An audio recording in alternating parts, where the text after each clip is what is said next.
Good evening, everyone, and thanks for joining us tonight on your Thanksgiving. I'm Sophie Erber. With holiday festivities now in full swing, Americans tonight are celebrating a return toward normalcy from the pandemic. But the CDC is warning the population about a rise in COVID-19 cases and hospitalizations. It now forecasts the U.S. death toll from the virus will surpass 800,000 by mid-December. ABC's Elizabeth Schulze has the latest from Washington in our top story at 5. This Thanksgiving, a welcome return to pre-pandemic traditions. Crowds lining the streets of New York City, cheering the Macy's Thanksgiving Day Parade. Everyone's masked. I'm vaccinated. We feel safe, and it's great to have starting to get things back. But amid the celebrations, a concerning trend in COVID infections and hospitalizations. Daily new COVID cases are rising by 10% or more in 35 states, with hospital admissions climbing in nearly half of the country. We have a half dozen ICU patients that are waiting for beds and don't have beds for them yet. In hard-hit states like Michigan and Minnesota, governors are turning to federal staff to help ease overburdened hospitals. I asked point blank, you've been at this for 20 months, how does it feel now? And without a doubt, every one of them said it's worse now than it's been. Top health officials say unvaccinated Americans are the main factor behind the rise in cases and hospitalizations. Also to blame, increased travel, looser restrictions, colder weather causing people to gather indoors, and waning protection from the vaccine. Dr. Anthony Fauci on CNN urging unvaccinated Americans to get their shots and telling those who are vaccinated to get boosted. The data that we're getting is extremely encouraging that the protection that you begin to lose as the months go by is dramatically enhanced by boosters. If you're spending time with family or friends who are unvaccinated or immunocompromised, the CDC recommends wearing a mask, getting tested, and considering gathering outdoors. Elizabeth Schulze, ABC News, Washington. Meanwhile, anyone who's been to a grocery store lately has felt the bite of higher food prices. And now that's really starting to hit home, not just for those in need, but also for the groups that serve them. Food pantries tonight are struggling to keep up with demand, partially because of the pandemic and also because of record inflation. Couple that with extreme weather and also supply chain issues, all creating even more challenges. Supplies of canned foods are stuck overseas due to a lack of shipping containers. Food banks also say they're receiving fewer donations this year than in years past because of people stocking up in their own homes. Feeding America tonight says that 42 million people are going to bed hungry this year. Previously, I would put an order in that can get here within 6 weeks, but having some visibility on the trends that were happening with shipping, with the backup at the ports, I extended that lead time to maybe 8 or 9 weeks. Food prices have increased by nearly 3% compared to this time last year. Next year, they are expected to rise another 2.5%. Meanwhile, Congress says they're preparing for some long nights and weekends after the Thanksgiving holiday wraps up. The pressure will be on lawmakers on Capitol Hill. On December 3rd, a government shutdown is possible. That's if Congress does not act. Less than 2 weeks later, on the 15th, the Treasury Department says the nation could reach its credit limit and risk default. And by the end of the year, Congress needs to pass the defense authorization bill. Problems the White House is hoping to solve by pushing the president's Build Back Better social spending plan through the Senate after it passed in the House last week. And President Joe Biden and the First Lady spent part of their Thanksgiving holiday visiting members of the armed services. The couple traveled to the U.S. Coast Guard station Brant Point, that is in Massachusetts. They toured the facility there and spent time greeting our service members that are stationed there and thanking them for their service. I'm not joking when I say I'm thankful for these guys. I'm thankful for them and everybody. I mean from the bottom of my heart. I've been all over the world. I've watched these people. I've watched them in the South China Sea. I've watched them in Afghanistan, Iraq. I've watched them in South America. Wherever they are, when people wonder what America is, they look and they see them. That's who they see. They don't see us here. They see them. And they make me proud. President Biden also met virtually with other members of our military who are stationed around the world today. And if you cooked this year, you might have noticed supply chain issues across the nation might have caused some disruptions in your traditional Thanksgiving Day recipes. A culinary expert, though, says if you're short on turkey and all the usual fixings this year, it could be rewarding to take a chance and maybe experiment with a new recipe. The dishes do not have to be limited to certain kinds of recipes, and you're urged to experiment with everyday items that you can find in your grocery store. Chicken's always a good one, whole roasted chickens. Pork loin's a good one, pork butts, any kind of a nice roast is good. Ultimately, the best thing for Thanksgiving is everyone getting to the table and families coming together. He adds that his personal favorite Thanksgiving Day recipe is a sweet potato casserole with pecan strudel. Sounds good. And as we gather around a dinner table to celebrate, there is one thing you need to be aware of to keep you and your family safe. Poisoning, particularly at Thanksgiving, can happen from two different kinds of bacteria, Clostridium perfringens and then Salmonella. And the first one I mentioned is very common on poultry, so turkey and chicken, and that can cause a pretty severe food poisoning where you would develop diarrhea, possibly vomiting, stomach cramping within a few hours. The first thing most people tend to want to do when they get sick is to take medicine to make the pain go away. But when it comes to food poisoning, Dr. Jaramillo says that is not the best course of action. Poisoning, you pretty much have to let it run its course. Your body is just trying to get rid of the toxin, so you don't really want to take medicines to stop the vomiting or stop the diarrhea because you want that to go ahead and clear out of your system. However, if it continues for more than a couple of days, or you are getting symptoms of being dehydrated, then you need to go ahead and seek medical attention. In addition to symptoms like stomach cramping, vomiting, and diarrhea that typically accommodate foodborne illness, Dr. Jaramillo says that consumers should be aware of dehydration, reminding everyone to drink lots of water and electrolytes.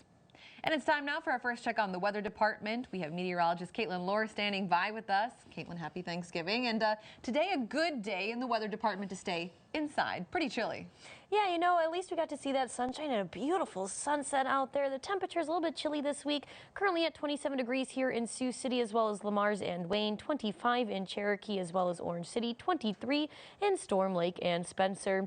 Now going into Thanksgiving weekend, we are seeing that today where you're enjoying turkey. It's going to drop to a low of 23 degrees by tomorrow morning. So if you plan on going out tonight or early tomorrow morning, make sure you bundle up to hit those deals. 55 by tomorrow afternoon, going into Friday night, dropping back into those mid-30s. But back into those low 50s as you make your way out for more shopping on Saturday afternoon. I'll have more details coming up in your full forecast shortly. Back to you, Sophie. All right, thanks so much, Caitlin. And Elks Lodge 112 held their 23rd annual Thanksgiving dinner. That was specifically for veterans and for families today. 20 volunteers served that lunch to roughly 60 veterans around the course of the afternoon. And Josh McClure is the leading knight for the Elks Lodge. He spoke with us today. It's really kind of what makes it worthwhile, seeing how much they appreciate having the meal provided for them and just coming down and cook. And it's just a great way to be with friends and make new friends.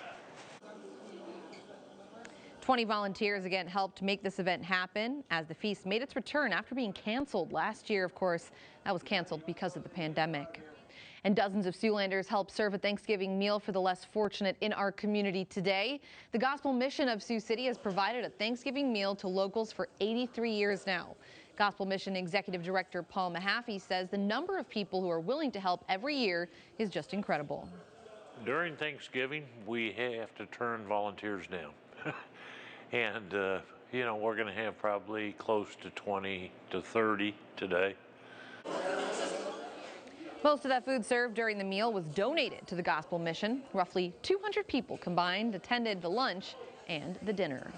And Siouxlanders who participated in this morning's Missouri River Runners Turkey Trot had to brave the elements pretty chilly as the runners and walkers made their way to the Adams Homestead and Nature Preserve under a rising sun and a temperature of just 18 degrees. But as Director David Romo says, it's not just about the pre-Thanksgiving exercise. It's not like a traditional type of race where you're paying a monetary fee to get in. With this one, you're actually donating non-perishable food items. And then what we'll do is we'll turn around and take that over to the Siouxland Community Action Agency for their George J. Williams Memorial Food Bank. Turkey trots, of course, take place across the nation today. And the big day finally here. The Macy's Thanksgiving Day Parade returned to the streets of New York and in full force. It was cut on the 95th annual Thanksgiving Day tradition early this morning, the ribbon there. Tom the Turkey led the way, as always. Today's parade featured 15 character balloons, 28 floats, 9 performing groups, and 10 marching bands, one of them there on your screen. The world-famous Rockettes, of course, were on hand to dance. You could check out some of the floats. It included SpongeBob SquarePants, Baby Yoda, Boss Baby, Diary of a Wimpy Kid, and, of course, bringing up the rear, as always, there's the big man himself, Santa Claus, waved to thousands of fans that lined today's parade route to ring in officially now the holiday season. However, disaster averted by some quick thinking balloon handlers as the Wimpy Kid balloon became entangled in tree branches. Not good. At the start of that parade route today, you could see a few branches caught the ropes as the larger balloons tried to pass by. The crews acted quickly, directing the balloon handlers, who were able to lower that balloon and free it before hitting the actual route. Not an easy task. The balloon is 56 feet high, weighs about 280 pounds, and he requires 90 handlers. Definitely not wimpy. We can all think of someone we're especially thankful for today, but for one woman, it's not a person, but a dog. We'll show you their special bond coming up. And we are looking at a mild end to November. A few sprinkles possible on Saturday, but quiet weather throughout next week. I'll have all these details and more coming right after this break. Stay with us. You're watching KCAU 9 News with Sophie Erber and Chief Meteorologist Scott Larson. This is KCAU 9 News at 5.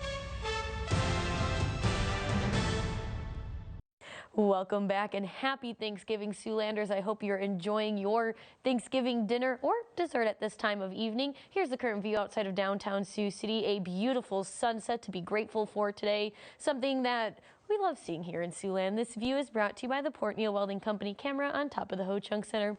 It has been our chilliest day of the week, unfortunately, as temperatures have been in the 20s. Sunshine to take advantage of.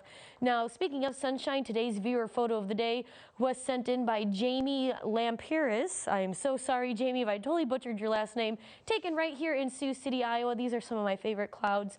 You can't really see the sun, but you can see something like cloud iridescence with these clouds. Cloud iridescence, fancy. And they are fair weather clouds, we might want to point out. We haven't had any real snow yet this season, just a day or two of some flurries. Some flurries, so it's been nice, especially for traveling for this part of the holiday season. Oh yeah, I'm not complaining. Thanks a lot for that, Caitlin. When we come back tonight, a popular turkey is becoming the reason for traffic jams in one neighborhood. There he is, how the bird rose to fame. That story is coming up, but first, all service dogs have a special ability that most humans cannot even understand. And coming up, we'll show you a dog that detects low or high blood sugar next. Welcome back. They say dogs are a man's best friend. Reporter Melissa Torres sat down with a young college student who now has a four-legged friend to keep her healthy, too. Pretzel, come! My mom and I were just sitting there kind of crying like, oh my God, this is going to be life-changing. This is the best decision for me. Julia Dupree and Pretzel met only a month ago. She's also like a built-in best friend. A best friend who can also save Dupree's life. Check! Oh, well, she has this great nose. She's very smart. She'd make a fabulous diabetic alert dog. Good girl! Pretzel came from an organization called CARES, who matched her with Dupree, who is a type 1 diabetic. Diabetic alert dogs like Pretzel play a crucial role in monitoring glucose levels.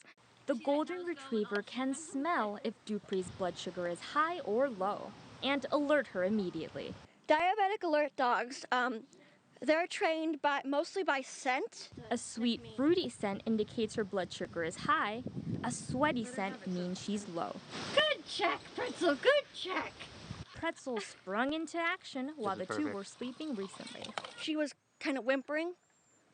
So yeah, I checked my blood sugar, and I was high. With Pretzel's nose, Dupree says she can move to UMass Amherst and not worry about her health. I feel like it's given my parents like more of a peace of mind. Like, you know, oftentimes like my parents wouldn't be able to sleep through the night because they would be worried about my blood sugar. For the two, this isn't just a happy ending.